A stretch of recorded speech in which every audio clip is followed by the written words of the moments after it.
अस्सलाम वालेकुम एवरीवन, कैसे हैं? उम्मीद है कि आप सब लोग खैरियत से होंगे। Welcome to my channel learn with JD. जैसा कि आप लोगों को पता है, हमने लेक्चर सीरीज स्टार्ट की हुई है बिजनेस एडमिनिस्ट्रेशन, जो कि एक ऑप्शनल सब्जेक्ट है सीएसएस और पीएमएस में। तो इसके जो कुछ लेक्चर्स थे हमने कवर किए थे। मैनेजमेंट का सेक्शन हमने कवर कर लिया था, मार्केटिंग का भी कवर हो गया था और एचआर का सेक्शन भी कवर हो गया था। आज हम स्टार्ट करेंगे सप्लाई चेन मैनेजमेंट का सेक्शन। तो जो लोग इस चैनल पर न्यू हैं उनसे रिक्वेस्ट है कि चैनल को जरूर सब्सक्राइब करें, ताकि जो पहले वीडियोस अपलोड हो चुकी हैं वो भी आप देख सकें और आने वाली वीडियोस भी आप तक पहुंच सकें। तो आइए स्टार्ट करते हैं लेक्चर को। सबसे पहले है जी हमारे पास सप्लाई चेन। सप्लाई चेन क्या होता है? Supply chain all stages involve directly और indirectly in influencing a customer request, includes suppliers, manufacturer, transporter, warehouse, retailers and customer। Supply chain में वो सारी चीज़ें आती हैं, हम जब रॉ मटेरियल परचेज करने से लेकर फाइनल कस्टमर तक जो प्रोडक्ट डिलीवर हो रही होती है, उस इन तमाम स्टेजेस में जो डायरेक्टली या इनडायरेक्टली चीज़ें इफेक्ट कर रही होती हैं या इन्वॉल्व हो रही होती हैं, वो सारी सप्लाई चेन में आ जाती हैं। अच्छा, उसके बाद है with in each company the supply chain includes all functions involve in fulfilling a customer request, product development, marketing, operations, distribution, finance, customer services। ये जैसा कि ऊपर वाली स्लाइड्स में भी बात की गई है, मैंने भी बताया कि रॉ मटेरियल परचेज करने से लेकर फाइनल कस्टमर तक जो प्रोडक्ट डिलीवर होती है, उसमें कोई भी स्टेप आ रहा है, प्रोडक्ट डेवलप हो रही है, रॉ मटेरियल परचेज हो रहा है, हम उसकी मार्केटिंग कैसे कर रहे हैं, ठीक है, जो ऑपरेशंस हो रहे हैं, डेली के ऑपरेशंस हो रहे हैं, या डिस्ट्रीब्यूशन कर रहे हैं, डिस्ट्रीब्यूशन कॉस्ट आ रही है, जो फाइनेंस है, जो हमारी कॉस्ट आ रही है, किसी भी रॉ मटेरियल परचेज करने में कॉस्ट आ रही है, ट्रांसपोर्टेशन कॉस्ट आ रही है, कोई भी जो कॉस्ट आ रही है इसमें, वो सारी चीज़ें हमारे सप्लाई चेन में आ जाती हैं। Customer is an integral part of the supply chain. A supply chain is dynamic and involves constant flow of information, product and fund between different stages. Customer, जैसा कि आपको पता है, हम कस्टमर जो होता है किसी भी कंपनी के लिए, ऑर्गेनाइजेशन के लिए इंटेग्रल पार्ट होता है। तो इसी तरह सप्लाई चेन के लिए कस्टमर एक इम्पोर्टेंट पार्ट है, क्योंकि हम चीज़ उसी के लिए बना रहे हैं। जो कस्टमर को हमारी चीज़ पसंद आएगी, उसकी नीड्स एंड वांट्स फुलफिल होंगी, तो ही हमारी जो रेवेन्यू जनरेट होगा। उसके बाद है जी जो सप्लाई चेन मैनेजमेंट है, उसमें क्या क्या चीज़ें आती हैं। अगर या हम ये बात करेंगे टिपिकल सप्लाई चेन स्टेजेस कौन कौन से होते हैं। सबसे पहले पर रॉ मटेरियल होता है, हम रॉ मटेरियल परचेज करते हैं। उसके बाद इन्वॉल्व होता है जी कंपोनेंट्स। कंपोनेंट्स उसके बाद जो डिफरेंट कंपोनेंट्स इन्वॉल्व होते हैं रॉ मटेरियल परचेज करने में, या उनको ऑर्गेनाइजेशन सॉरी वेयर जहाँ फैक्ट्री में लाने के लिए, ठीक है। उसके बाद मैन्युफैक्चरर्स, उसके बाद रिटेलर जो चीज़ें परचेज करते हैं और आगे सेल करते हैं। अच्छा, उसके बाद लास्ट नंबर पर हमारा आ जाता है कस्टमर, जो एक्चुअल में प्रोडक्ट को यूज़ कर रहा होता है, जिसके लिए प्रोडक्ट को डिज़ाइन किया जाता है। अगर हम कहीं भी सप्लाई चेन की, इस सप्लाई चेन स्टेजेस की बात करें या सप्लाई चेन मैनेजमेंट की बात करें, तो हमने इन 5 चीज़ों को मैनेज करना होता है। उसके बाद है जी goals of supply chain management. Supply chain management के अगर गोल्स की बात करें, तो इसके मेन 3 गोल्स हैं, हम तीनों को इकट्ठा देख लेते हैं।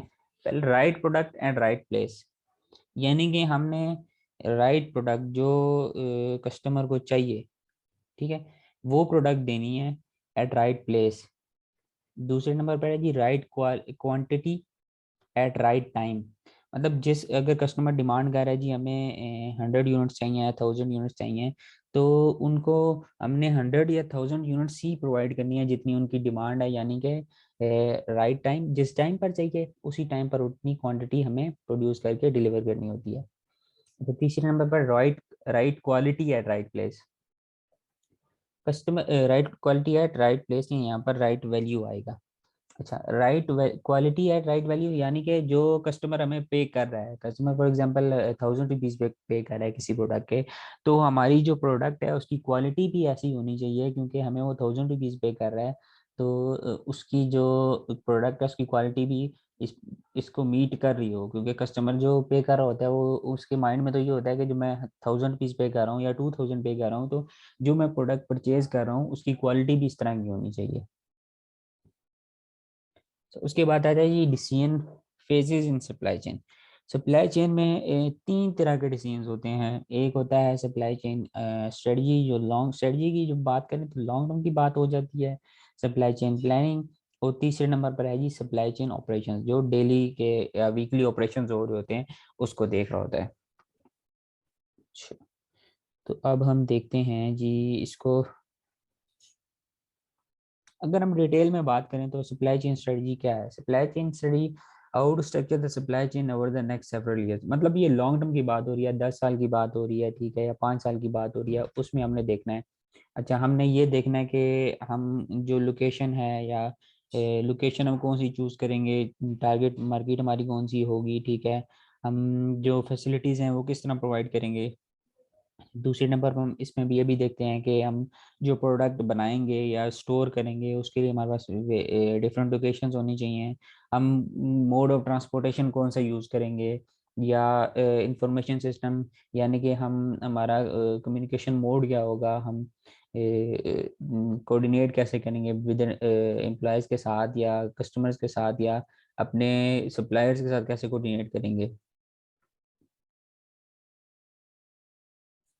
अच्छा, उसके बाद मेन ये चीज़ होनी चाहिए, जब भी आपका सप्लाई चेन स्ट्रेटजी होती है ये आपके स्ट्रेटेजिक प्लान को के साथ अलाइन होनी चाहिए, क्योंकि स्ट्रेटेजिक प्लान किसी भी ऑर्गेनाइजेशन के होते हैं वो लॉन्ग टर्म प्लान होते हैं। किसी भी ऑर्गेनाइजेशन ने अपने लॉन्ग टर्म प्लान बनाए होते हैं।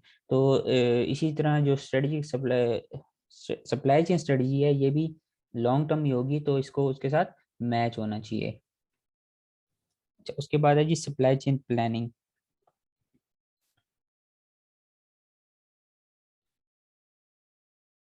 सप्लाई चेन प्लानिंग की बात करें तो ये हमारी जो शॉर्ट टर्म पॉलिसीज होती हैं इनको डेवलप करने में, इनको गवर्न करने में हमारी हेल्प करती है, ताकि हम शॉर्ट टर्म के जो ऑपरेशन हैं उनको मीट कर सकें। अच्छा, इसमें हम डिमांड को फोरकास्ट करते हैं फॉर द कमिंग ईयर्स, यानी कि हम नेक्स्ट क्वार्टर की बात करें या नेक्स्ट, जैसे कि इधर लिखा है decision our the next quarter और ईयर, तो हम नेक्स्ट क्वार्टर ईयर की बात करते हैं। अच्छा, हम इन्वेंट्रीज के बारे में प्लानिंग कर लेते हैं। हमने कुछ जैसा कि स्ट्रेटजी में लॉन्ग टर्म स्ट्रेटजी में देखा है कि हम लोकेशन को देखते हैं, हमने कहाँ अपनी जो इन्वेंट्री को स्टोर करना है या कौन से मोड ऑफ ट्रांसपोर्टेशन देखना है। इसी तरह हम इसमें भी बैकअप लोकेशन देख लेते हैं, या उसके अलावा हम इन्वेंट्री पॉलिसीज बना लेते हैं। और हम ये देखते हैं कि हमने जो मार्केटिंग करनी है या वो प्रमोशन करनी है वो कौन सी स्ट्रेटजीज यूज करके करनी है। अच्छा, उसके बाद तीसरे नंबर पर है सप्लाई चेन ऑपरेशन। ऑपरेशंस की जब भी बात हो तो ये डेली रूटीन के जो ऑपरेशन होते हैं, इसमें ज़्यादा डेली हो गया या वीकली के ऑपरेशंस जो कर रहे होते हैं हमने उसके डिसीजंस को देखना होता है। इसमें हम ये देखते हैं कि हमने जो टारगेट्स बनाए हुए हैं वीकली या डेली वो अचीव हो रहे हैं या नहीं हो रहे। हमें डिसीजंस हम इसमें हम इंडिविजुअल कस्टमर्स को देख रहे हैं, क्योंकि डेली की बात हो रही है तो डेली में तो इंडिविजुअल कस्टमर आ रहे हैं। जब स्ट्रेटजी की बात बात हो रही है तो एज अ जनरल या होल कस्टमर्स के लिए बात हो रही होती है। अगर ऑपरेशन की बात हो रही है वो डिसीजन हम कौन से कर रहे होते हैं, डेली या इंडिविजुअल कस्टमर्स के ऑर्डर्स की बात कर रहे होते हैं। अच्छा, इसमें सप्लाई चेन कॉन्फ़िगरेशन फिक्स होती है, ऑपरेशन पॉलिसीज डिटरमाइंड होती हैं पहले से। अच्छा, गोल्स इम्प्लीमेंट किए जाते हैं ताकि हम इफेक्टिवली या एफिशिएंटली अपने गोल्स को अचीव कर सकें।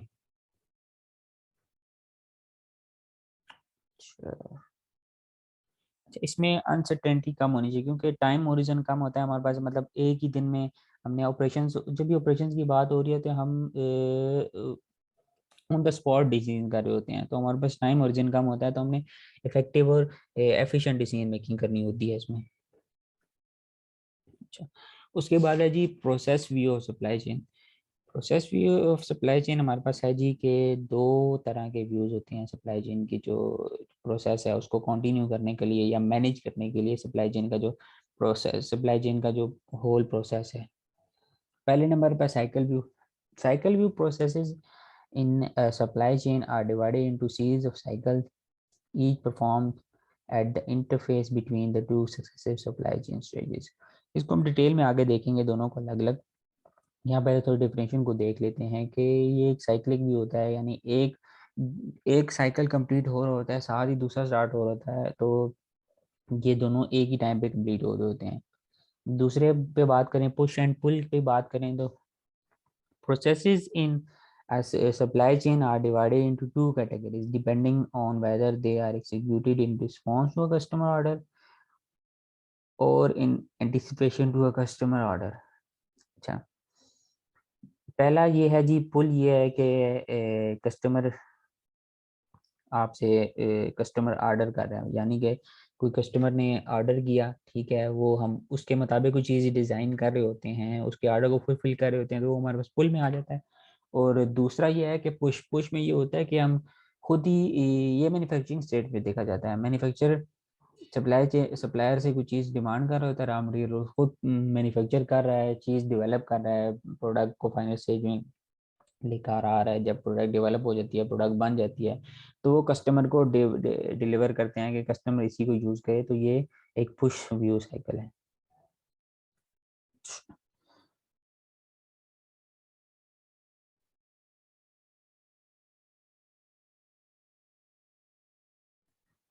ये स्लाइड गलती से आ गया, इसको आप इग्नोर करें। ये अच्छा, पुश वर्सेस पुल बेस्ड सप्लाई चेन मॉडल्स। सबसे पहले पुश मॉडल है। पुश मॉडल में ये देखें कि मैन्युफैक्चरर है, ठीक है, किधर है? ये मैन्युफैक्चरर, मैन्युफैक्चरर सप्लायर से रॉ मटेरियल परचेज कर रहा है, ठीक है, वो प्रोडक्शन कर रहा है, फोरकास्ट खुद ही फोरकास्टिंग कर रहा है कि वो फोरकास्टिंग किसकी बेस पे करता है, अपनी जो रिसर्च होता है उसकी बेस पे करता है, या जो प्रीवियस एक्सपीरियंस होता है उसकी बेस पे फोरकास्ट करता है, वो प्रोडक्शन करता है, ठीक है। उसके बाद वो देखें डिस्ट्रीब्यूटर की तरफ जा रहा है, और ये देखें वो इन्वेंट्री जमा करता है बेस्ड ऑन द फोरकास्ट, फिर वो रिटेलर के पास जाती हैं, स्टॉक करता है उसको, उसके बाद कस्टमर करता है परचेज फाइनल, जो अवेलेबल होता है, व्हाट इज अवेलेबल, जो अवेलेबल होता है, क्योंकि इसमें पुश ही और होता है कि मैन्युफैक्चर की तरफ से डिस्ट्रीब्यूटर की तरफ जाती हैं फोरकास्ट हो गई चीज़ें, फिर वो आगे से रिटेलर, रिटेलर के बाद कस्टमर पे जा रही होती हैं, तो कस्टमर परचेज करता है व्हाट इज अवेलेबल। दूसरे नंबर पर था हमारे पास पुल मॉडल। पुल मॉडल में देखें तो ये कस्टमर से शुरू हो रहा है, ये एरो जा रहा है कस्टमर रिटेलर की तरफ, रिटेलर से डिस्ट्रीब्यूटर, डिस्ट्रीब्यूटर से मैन्युफैक्चरर, मैन्युफैक्चरर से फिर सप्लायर की तरफ जा रहा है। सबसे पहले कस्टमर ऑर्डर करता है, फिर रिटेलर ऑटोमेटिकली प्लेस करता है उसको कि ये चीज़ें होनी चाहिए, तो क्योंकि कस्टमर की डिमांड है, उसने कस्टमर की डिमांड को तो फुलफिल करना है। जब वो आगे डिस्ट्रीब्यूटर को बताता है, डिस्ट्रीब्यूटर आगे से वो मैन्युफैक्चरर को बताता है कि आपने ये चीज़ें प्रोड्यूस करनी है। अच्छा, अब फिर मैन्युफैक्चरर सप्लायर को कहता है कि हमें ये चीज़ें चाहिए, हमें इतनी क्वांटिटी या क्वालिटी में रॉ मटेरियल चाहिए, कस्टमर की डिमांड है, हमने उसको फुलफिल करना है। तो फिर मैन्युफैक्चर उस चीज़ को मैन्युफैक्चर करता है, तो ये वापस कस्टमर के पास जाती हैं, और उसको वो चीज़ मिल जाती है वो जो वो ऑर्डर कर रहा होता है। और ये है हमारे पास cycle view of supply chain process. इसमें ये देखें, सबसे पहले हमारे पास क्या था, कस्टमर है, जैसा कि उसमें था। ये देखें हमारे पास ये चीज़ आपको याद होनी चाहिए, जब भी आपका सप्लाई चेन का प्रोसेस है, ये चीज़ें इन्वॉल्व हो रही होती हैं। पहले जी कस्टमर और रिटेलर, देखिए कस्टमर साइकिल, उसके बाद हमारे पास रिटेलर का रिप्लेसमेंट साइकिल है जी। रिप्लेसमेंट का मतलब है जी चीज़ को बनी होती है, एक मिनट,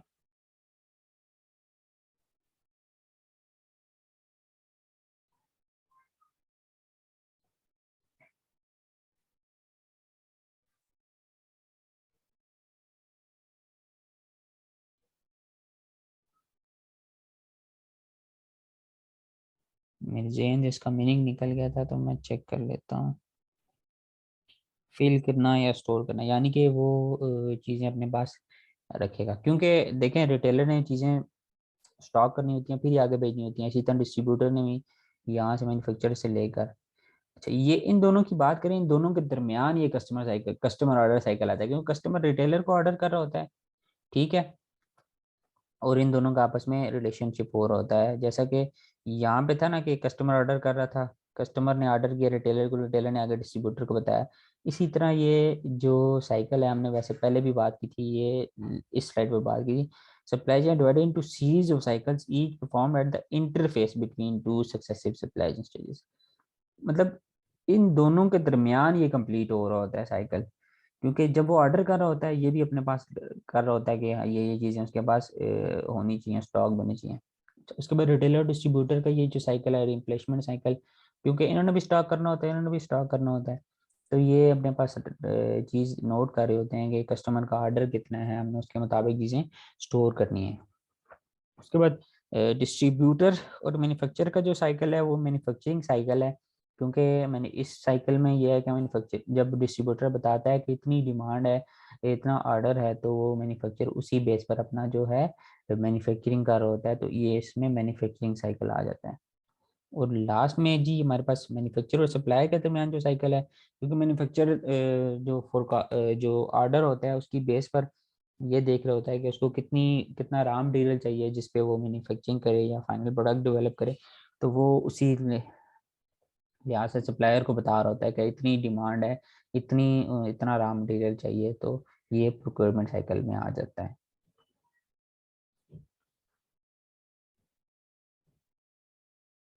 अच्छा, उसके बाद अगर हम देख लें पुश एंड पुल व्यू के डिफरेंस अगर देख लें हमारे पास, तो पुश में हमने ये हमारा पुश मॉडल है, ठीक है। पुश में हम कस्टमर को पुश कर रहे होते हैं कि आप ये चीज़, इसमें हम एग्जीक्यूट कर रहे होते हैं, इनिशिएट कर रहे होते हैं कस्टमर के ऑर्डर को कि कस्टमर ये चीज़ परचेज करे। अच्छा, पुश में ये होता है कि हम जो कस्टमर हमें कह रहे होते हैं हम वो चीज़ प्रोड्यूस कर रहे होते हैं। अच्छा, पुल में पुश में देखें तो हमारे पास डिमांड अनसर्टेन होती है, हमें पता नहीं होता है कितनी डिमांड होती है, हम खुद ही फोरकास्ट कर रहे होते हैं। अगर पुल की बात करें तो पुल में हमें पता होता है कि कस्टमर की इतनी डिमांड है, हम उसी लिहाज से चीज़ें डिज़ाइन कर रहे होते हैं। अच्छा, ये एक पुश की बात करें, ये एक स्पेकुलेटिव प्रोसेस है, जिस तरह वो जुआ होता है, हमें अभी हमने खुद से फोरकास्ट कर दिया, हमें पता नहीं कोई कितनी हमारी चीज़ सेल होगी नहीं होगी।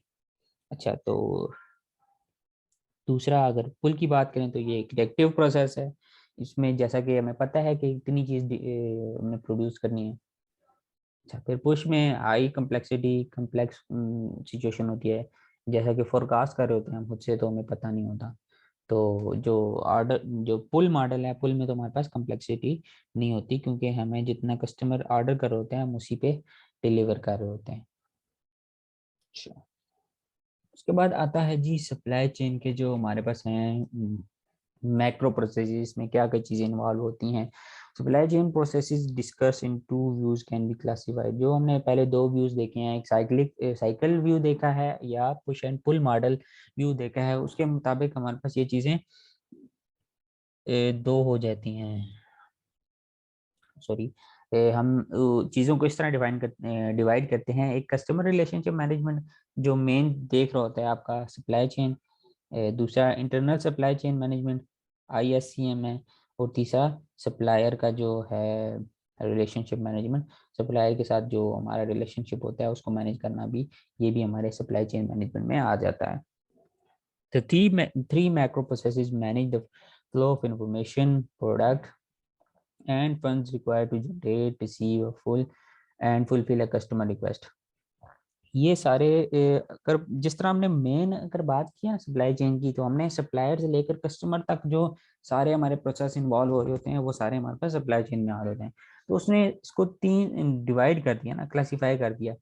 कस्टमर रिलेशनशिप को अलग कर दिया, अच्छा इंटरनल जो अपने प्रोसेस हैं उसको अलग कर दिया, और सप्लाई चेन के साथ जो रिलेशनशिप है उसको अलग कर दिया। ये सारे इनको अलग अलग फुलफिल करेंगे तो हमारा जो मेन पर्पज़ है, जो हमारी जो मेन प्रोडक्ट है डेवलप होगी, अच्छा हमारी जो फंड्स हैं या इंफॉर्मेशन है वो सही फ्लो करेगी विद इन द ऑर्गेनाइजेशन। अच्छा, उसके बाद हम जो मेन है हमारा कस्टमर की रिक्वेस्ट वो फुलफिल हो जाएगी। उसके बाद लास्ट है integration among the above three macro process is critical for effective and successful supply chain management.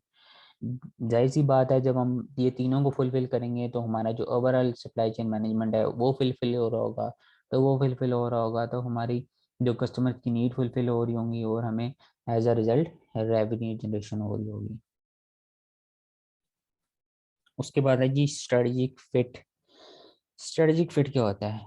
Strategic fit expresses the degree to which an organization is matching its resources and capabilities with the opportunities in the external environment. Strategic fit ये होता है कि बंदा नहीं sorry organisations अपनी जो capabilities हैं या रिसोर्सेज हैं उनको मैच कर रही होती हैं अपॉर्चुनिटीज के साथ। ठीक है, वो ये देख रहे होते हैं कि हमारे पास जो अपॉर्चुनिटीज हैं हम उनको हमारे पास इतनी कैपेबिलिटी है या इतनी रिसोर्सेज हैं कि हम उनको फुलफिल कर सकें। तो ये एक स्ट्रेटेजिक फिट कहलाता है। The matching take place through strategy, and it is therefore vital that the company has the actual resources and capabilities to execute and support the strategies. अच्छा, तो इसमें यही बताया गया है कि जब हम the matching take place through strategy, हम एक स्ट्रेटजी बना लेते हैं जिसकी वजह जिससे हमने ये स्ट्रेटजी फिट अचीव करना होता है। जब हमने देखी कि हमारे पास इतनी अपॉर्चुनिटीज हैं, ठीक है, हम फिर वो अपनी कैपेबिलिटीज और रिसोर्सेज को एनालाइज करेंगे कि हम ये अचीव कर सकते हैं या नहीं कर सकते। तो फिर हम उन कैपेबिलिटीज और रिसोर्सेज को एग्जीक्यूट करके अपनी स्ट्रेटजी को सपोर्ट करते हैं, फिर हम जो अपॉर्चुनिटीज हैं उनको मीट कर सकते हैं। ये एक डायग्राम है, इसे यही स्ट्रेटेजिक फिट को बताया गया है, तो इसको हम डिटेल में देखते हैं आगे। अच्छा, how is strategic fit achieve? Strategic fit achieve कैसे होता है? सबसे पहले तो हमने ये देखना होता है कि understanding the customer and supply chain uncertainty. सबसे पहले तो हमें ये पता होनी चाहिए कि अनसर्टेनिटी है या नहीं है। इसमें हम क्या देखते हैं कि हम ये देखते हैं कि क्वांटिटी कितनी रिक्वायर्ड है, ठीक है, कितना रिस्पॉन्स टाइम हमारे पास होना चाहिए ताकि हम कस्टमर को रिस्पॉन्स कर सकें। अच्छा, हम कितनी या कस्टमर को कितनी वैरायटी ऑफ प्रोडक्ट्स चाहिए। अच्छा, कौन सी सर्विस लेवल हमें रिक्वायर्ड होगी। प्रोडक्ट की जो प्राइस है वो क्या होनी चाहिए। अच्छा, जो इनोवेशन अगर हम प्रोडक्ट में ला रहे हैं तो वो इनोवेशन कितनी डिजायर्ड है कस्टमर के लिए। तो ये सारी चीज़ें इसमें हम देखते हैं। दूसरे नंबर पर हम क्या देखते हैं स्ट्रेटेजिक फिट को अचीव करने के लिए understanding supply chain capabilities. Supply chain capabilities में हम ये देखते हैं कि ये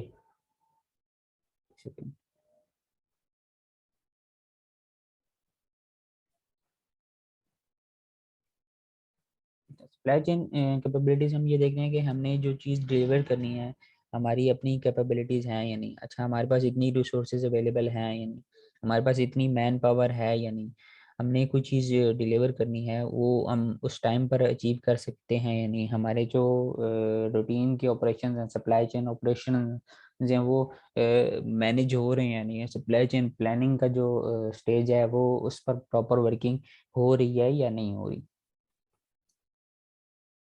उसके बाद लास्ट में आता है अचीविंग स्ट्रेटेजिक फिट। जब अचीविंग स्ट्रेटेजिक फिट की बात आती है कि हम इंश्योर करते हैं कि जो degree of supply chain responsibilities थी, ठीक है, हम उनको प्रॉपरली रिस्पॉन्स कर सके हैं, ठीक है, जो हमने अनसर्टेनिटी थी उसको अवॉइड करके हमारी जो कंसिस्टेंट रिस्पॉन्सिवनेस थी हमारी तरफ से। अच्छा, उसके बाद है जी हमने जो रोल्स असाइन किए थे डिफरेंट स्टेजेस पर, ठीक है, कि हमने ये देखना है कि वो प्रॉपर उनका on the time response deliver हुआ है या नहीं हुआ, ठीक है। फिर उसके बाद हम ये इंश्योर करते हैं कि जो हमने फंक्शंस को मेंटेन किया था वो क्या कंसिस्टेंट थे अपने हमारी स्ट्रेटजीज के साथ, या उन्होंने कंपेटिटिव स्ट्रेटजीज को सपोर्ट किया या नहीं किया। मतलब अचीविंग स्ट्रेटजी में ये है कि हमने जो जो चीज़ें पहले दो स्टेप्स में देखी है हमने इसमें ये देखनी है, इंश्योर करना है उनको कि हमने कोई भी रिस्पॉन्स किया था या अपनी कैपेबिलिटीज को मद्देनजर रखते हुए जो भी रिस्पॉन्स किया हमने किसी भी अपॉर्चुनिटी का, तो वो सही तरह से किया या उसमें कंसिस्टेंसी थी या नहीं थी। ये चीज़ इंश्योर करने वाला तीसरा स्टेप होता है हमारे पास। उसके बाद हम ये देखते हैं कि फाइनेंशियल मेजर ऑफ परफॉर्मेंस। जब हम सप्लाई चेन मैनेजमेंट कर रहे होते हैं तो हम ये भी देख रहे होते हैं कि या मेजर कर रहे होते हैं कि हमारी परफॉर्मेंस बेहतरी की तरफ जा रही है या नहीं जा रही। इसमें हम तीन तरह के रेशियोज देखेंगे। पहले देखते हैं जी ROE, return on equity. From a share holders perspective, return on equity is the main summary measure of firm performance. अगर किसी इन्वेस्टर के परस्पेक्टिव से देखो तो वो तो यही देख रहा होता है कि उसकी इक्विटी पे कितनी रिटर्न आ रही है। तो ये हम मेजर करते हैं, इसका फार्मूला है हमारे पास net income divided by average shareholder equity. ठीक है, ये अभी तो फिलहाल बंदा फार्मूला ही देख ले कि रिटर्न ऑन इक्विटी कैसे कैलकुलेट होती है, ये शेयर होल्डर्स के लिए क्यों जरूरी है। कि इसका फार्मूला तो हमने देख लिया, net income divided by average shareholder equity. Share holder के लिए इसलिए ज़रूरी है क्योंकि उनको तो रिटर्न चाहिए होता है, उन्होंने जो इन्वेस्टमेंट किया है या शेयर्स परचेज किए हैं उस पर उनको कितना रिटर्न आ रहा है, तो ये उसलिए उनके साथ के लिए ज़रूरी होती है। तो इसके जो एग्जांपल्स हैं या इनके जो सॉल्यूशंस हैं वो हम जब आगे फाइनेंशियल मैनेजमेंट का सेक्शन कवर करेंगे उसमें हम डिफरेंट तरह के इश्यूज पढ़ेंगे, वहाँ पर हम इनके इंटरप्रिटेशन की भी बात करेंगे और इनको इनके फार्मूलाज को देखकर सॉल्व भी करेंगे विद द एग्जांपल्स। दूसरा जो इसमें होता है ratio return on asset. Return on asset measures the return earn on each dollar invested by the firm in asset. मतलब कि जो भी एसेट्स हैं उनके उन पर कितना रिटर्न आ रहा है। जैसे रिटर्न ऑन इक्विटी जाके कितनी इन्वेस्टमेंट की है तो रिटर्न आ रही है। तो इसका जो फॉर्मूला है ROA equal to earning before interest divided by average total assets. तो अर्निंग बिफोर इंटरेस्ट का अगर फॉर्मूला देखा जाए तो वैसे तो ये हम जब हम वैल्यूज फाइंड कर रहे होते हैं तो हम वैल्यूज देख रहे होते हैं, अपनी इनकम स्टेटमेंट को यूटिलाइज कर रहे होते हैं स्पेंडिंग बिफोर इनकम टैक्स के लिए, EBI के लिए, और टोटल एसेट्स के लिए हम देख रहे होते हैं अपनी बैलेंस शीट को।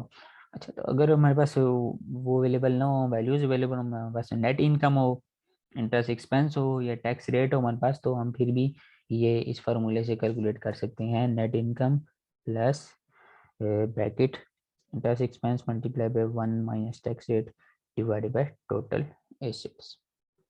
ये हम डिटेल में आगे फाइनेंशियल मैनेजमेंट का जो सेक्शन है उसमें डिटेल में इसको देखेंगे। उसके बाद हमारे पास है जी the key component of asset turnover are account receivable turnover, inventory turnover. अच्छा, इसके बाद हम एसेट टर्नओवर की बात करें तो हमारे पास दो चीज़ें इसमें आ जाती हैं। एक अकाउंट रिसीवेबल टर्नओवर है। अकाउंट रिसीवेबल टर्नओवर का फॉर्मूला आती है सेल्स रेवेन्यू जो हमारे पास आ रहा है डिवाइडेड बाय अकाउंट्स रिसीवेबल। तो अगर इसी तरह इन्वेंटरी टर्नओवर की बात करें तो उसका फॉर्मूला है जी sales revenue divided by average inventory. तो उसे ही हमें कैलकुलेट कर लेते हैं। और इसके बाद हमारे पास लास्ट में हम देखें अगर तो जो हमारे पास है फाइनेंशियल लिवरेज को देखने के लिए अकाउंट्स पेएबल टर्नओवर है कि हम कितने टाइम में अपनी जो लाइबिलिटीज हैं उनको पे कर सकते हैं। इसका फॉर्मूला है जी cost of goods sold divided by accounts payable. जो पहले फॉर्मूला देखा था हमने अकाउंट्स रिसीवेबल टर्नओवर, इससे ये है कि हम कितने टाइम में अपनी जो रिसीवेबल्स हैं, जो हमारे हमने चीज़ें लोगों से रिकवर करनी है तो कितने टाइम में हमारे पास वो रिकवर हो जाएंगी। और अकाउंट्स पेएबल टर्म में ये ओवर में ये होता है कि कितने टाइम में हम अपनी जो लाइबिलिटीज हैं उनको मीट कर सकेंगे। ये था जी सप्लाई चेन मैनेजमेंट का सेक्शन का फर्स्ट लेक्चर। इसके बाद हम सेकेंड एक और लेक्चर कवर करेंगे जिसमें हमारे पास कुछ चीज़ें रह गई हैं, जिसमें हमारे पास ड्राइवर्स ऑफ सप्लाई चेन के रह गए हैं, फैक्टर जो डिस्ट्रीब्यूशन नेटवर्क को या डिस्ट्रीब्यूशन नेटवर्क क्या होता है, कौन से फैक्टर्स इफेक्ट कर रहे होते हैं डिस्ट्रीब्यूशन नेटवर्क को। उसके अलावा जो रोल होता है ट्रांसपोर्टेशन का या नेटवर्क का, IT का जो रोल होता है आजकल की सप्लाई चेन मैनेजमेंट में, ये हम नेक्स्ट लेक्चर में कवर करेंगे। फिर उसके बाद हमारा लास्ट पे रह जाएगा फाइनेंशियल मैनेजमेंट का सेक्शन। तो तब तक के लिए इजाज़त दीजिए। अल्लाह हाफिज़।